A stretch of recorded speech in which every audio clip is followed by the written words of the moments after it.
Hi everyone. We're going to find the domain, locate any intercepts, and graph f of x. And based on the graph, find the range. The first thing we're going to do with this piecewise defined function is test for continuity at x equals 1 here. Because that's when the graph is changing and going off to something different. So to test for continuity, we have to follow this definition of continuity, which means that it has to follow these three conditions. So where all the changes are occurring is at 1 here. So our c equals 1. So we just have to see if f of c exists. So our c happens to be 1, so let's plug in 1. And where is x equal 1? Right here. X equal 1 equals 1 right there. So that equals 5. All right? Now, so condition 1 holds. Condition 2 is the limit. So we take the limit as x approaches c from the left, and our c happens to be 1. So we want to see what's going on from the left of 1. And it should equal the same value as x approaches our c from the right of our function. So this is what that means. So we have a 1 here.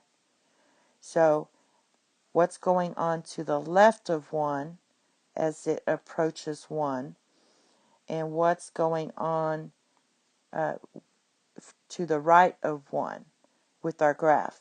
So this means all numbers on this side is less than 1, and on the right it's all numbers greater than 1. Therefore, all numbers less than 1 applies here. In fact, this is actually restricted. So you just plug in 1 into this equation. So when you plug in 1, you get 1 plus 4, 1 plus 3, that equals 4.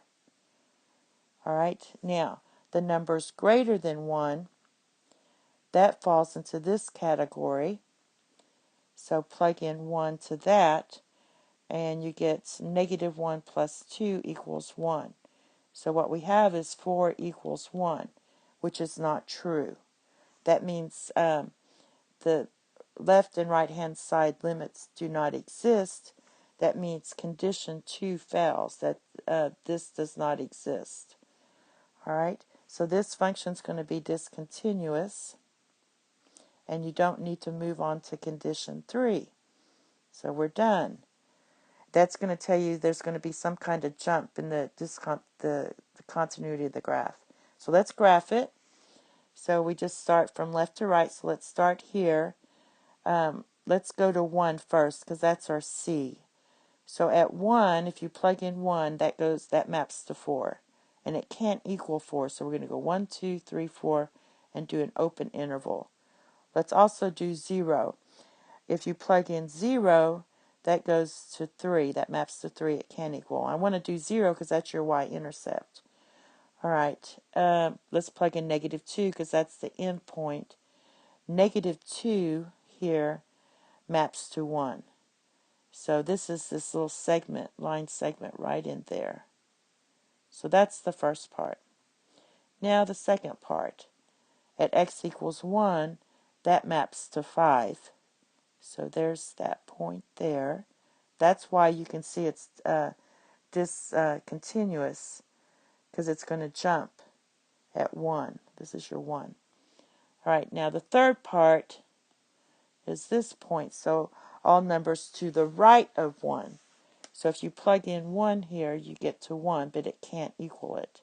So this is just going to be an open interval.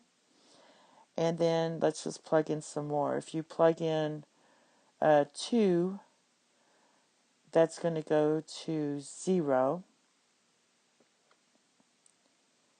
All right, so it's a negative slope, negative 1. You only need 2 points to make a line. And then it goes on for all numbers to the right of 1. So there you go. So this is why this is discontinuous. We can draw here, but then we have to jump up to here then back down to here to finish the graph. So we have a jump discontinuity from here to there.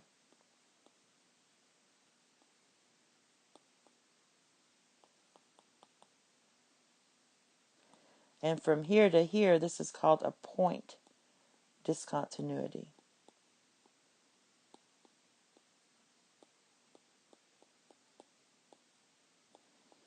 All right, now we have to do all this domain and range. So for x, we're starting at, remember for your domain you're reading left to right.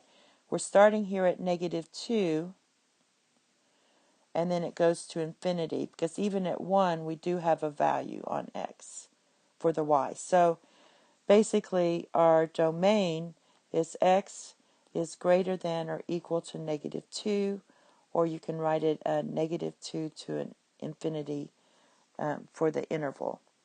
So this is set notation. This would be interval. All right.